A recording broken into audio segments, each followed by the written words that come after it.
Ration card వారికి శుభవార్త. So ఇప్పుడే బ్రేకింగ్ న్యూస్ అయితే రావడం జరిగింది. ఏఏవై రేషన్ కార్డుదారులందరికీ చక్కెర ఇవ్వాల్సిందే. ఇప్పుడే మనకు అప్డేట్ వచ్చింది. పౌర సరఫరాల శాఖ ఆదేశం. అంత్యోదయ అన్న యోజన కింద రేషన్ కార్డుదారులందరికీ చక్కెర పంపిణీ చేయాలని పౌర సరఫరాల శాఖ స్పష్టం చేసింది. ఏఏవై కార్డుదారులకు చక్కెర పంపిణీకి పలువురు రేషన్ డీలర్లు అనాసక్తి కనపరుస్తున్నారన్నమాట. చాలామంది డీలర్లు కట్టట్లేదు.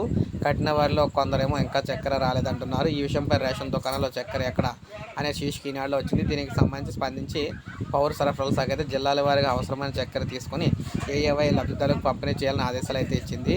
సో మొత్తంగా రాష్ట్ర వ్యాప్తంగా దాదాపు 6 లక్షల ఏఏవై రేషన్ కార్డులు అయితే ఉన్నాయి. కార్డుకు కిలో చొప్పున ప్రతి నెల దాదాపు 600 టన్నుల చక్కెర అవసరం అవుతుంది. ఈ మేరకు ఎంఎల్ఎస్ పాయింట్లో నిల్వ ఉండాలని చెప్పారన్నమాట. సో మొత్తంగా ఈ నెల 1వ తేదీ నుంచి బియ్యం సరఫరా మొదలైనప్పటికీ చాలా దుకాణాల్లో చక్కెర కనిపించలేదు.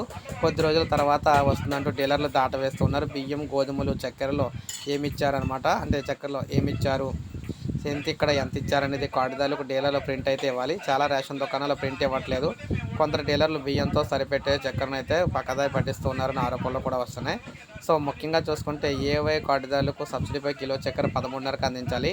బహిరంగ మార్కెట్లో 40-45 రూపాయల వరకు పలుకుతుంది. ప్రతి నెల 3 నెలలకు ఎంఎల్ఎస్ పాయింట్లకు ఎంత చక్కెర వస్తుంది ఏంటనేది అయితే డీలర్లు అయితే నమోదు చేయాలన్నమాట. సో ఏది ఏమైనా ఈ రేషన్ కార్డు వారందరికీ శుభవార్త. ఎందుకంటే వీరు ఖచ్చితంగా ఇప్పుడైతే పంపిణీ చేస్తారు. ప్రభుత్వం అయితే పంపిణీ చేయమని చెప్పింది. ఒక లైక్ చేయండి, సబ్స్క్రైబ్ చేసుకోవద్దు, మన ఛానల్ సబ్స్క్రైబ్ చేసుకోండి.